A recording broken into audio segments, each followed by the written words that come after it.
Kasaragod general ആശുപത്രിയിൽ postmortem മുടങ്ങി. മോർച്ചറിക്ക് മുന്നിൽ 2 മൃതദേഹങ്ങൾ കാത്തുകിടക്കുകയാണ്. ഡോക്ടർ ഇല്ലാത്തതാണ് പോസ്റ്റ്മോർട്ടം മുടങ്ങാൻ കാരണം. പ്രതികരണം. ബന്ധുക്കളായ ആളുകൾ മുഴുവൻ വന്നിട്ട് രാവിലെ 8:30 മണി മുതൽ അവിടെ കാത്തിക്കുകയാണ്. ഇവിടെ എത്തിയിട്ടാകുമ്പോൾ പറഞ്ഞ് നിങ്ങൾ പരിഹാരം കൊണ്ടുപോകണം. അപ്പോൾ ഈ ഗവൺമെൻറ് ഹോസ്പിറ്റലിൽ എത്തിയിട്ട് സാധാരണക്കാരന് ഇതാണ് അവസ്ഥയാണെങ്കിൽ എങ്ങനെയാണ് മുന്നോട്ട് പോകാൻ പറ്റുക? എന്താണ് ഇതിൻ്റെ ഒരു പ്രതിവിധി? അനസ്തേഷ്യ ഡോക്ടറാണോ ഇവിടെ ഇപ്പോൾ പോസ്റ്റ്മോർട്ടം ചെയ്യേണ്ടത്? ഞങ്ങൾ ചോദിക്കുന്ന എത്രയേ ഉള്ളൂ. ചെയ്തോട്ടെ, അവർ ചെയ്യുന്നതിന് ഞങ്ങൾക്ക് താല്പര്യക്കുറവൊന്നുമില്ല. പക്ഷേ ഞങ്ങളെ വീണ്ടും പരിഹാരത്തേക്ക് 100 കിലോമീറ്റർ ദൂരത്തേക്ക് ഈ ബോഡി കൊണ്ട് ഇനിയും കൊണ്ടുപോകണമെന്ന് പറയുന്നതിലുള്ള എന്ത് കാരണത്താലാണെന്ന് അറിയണം.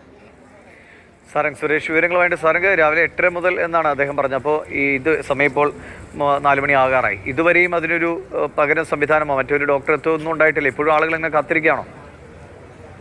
ദിലീഷ്, സംസ്ഥാനത്ത് 24 മണിക്കൂറും പോസ്റ്റ്മോർട്ടം സൗകര്യമുള്ള ഏക ആശുപത്രിയാണ് കാസർഗോഡ് ജനറൽ ആശുപത്രി എന്നതാണ് സർക്കാർ രേഖകളിൽ നിന്ന് നമുക്ക് മനസ്സിലാക്കാൻ സാധിക്കുന്നത്. എന്നാൽ അത്തരത്തിൽ അവധി ദിവസങ്ങളോട് നിൽക്കുന്ന സമയത്ത് ഡോക്ടർമാർ ഡ്യൂട്ടിയിലില്ലാത്ത വലിയ ഒരു പ്രതിസന്ധി ഇപ്പോൾ ഒരു മാസത്തിനിടെ തുടർച്ചയായി 2ാമത്തെ തവണയാണ് ഇത്തരത്തിൽ വലിയൊരു പ്രതിസന്ധി ഉണ്ടാകുന്നത്.